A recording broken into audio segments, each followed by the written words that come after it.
It's November 2nd, 2016, in Redding, California. It's a soft, quiet afternoon where even the sun feels gentle on your skin.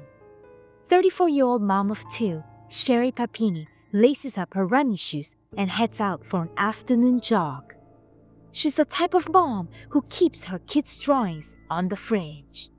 People who knew her described her as caring, genuine, and devoted to her children. But by sunset, she still isn't home.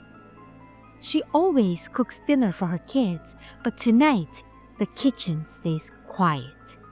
Her car is still in the driveway, and the house is eerily quiet.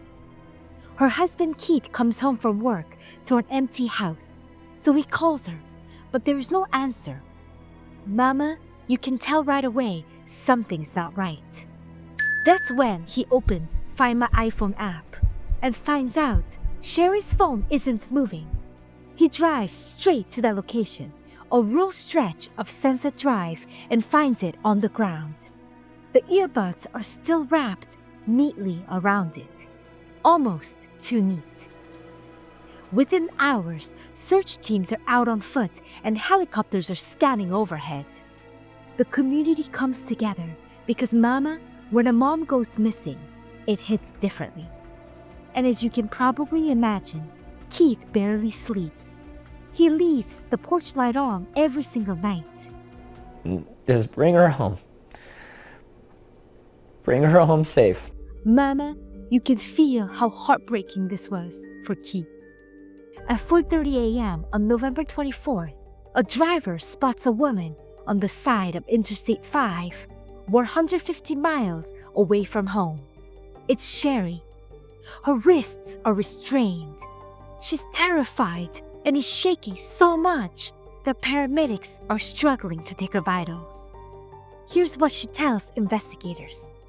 Two Hispanic women took me at gunpoint. They kept me in a room. They hurt me and threatened me.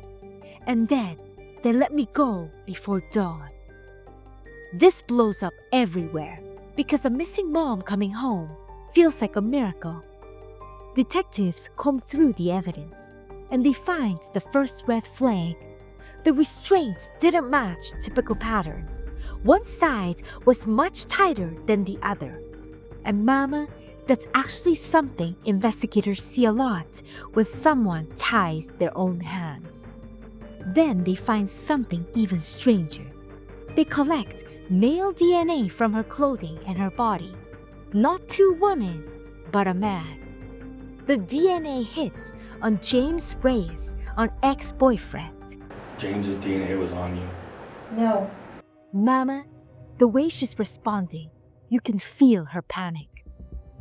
So investigators sit down with James. He says Sherri was the one who contacted him first, and she asked him for his help so she can leave her house.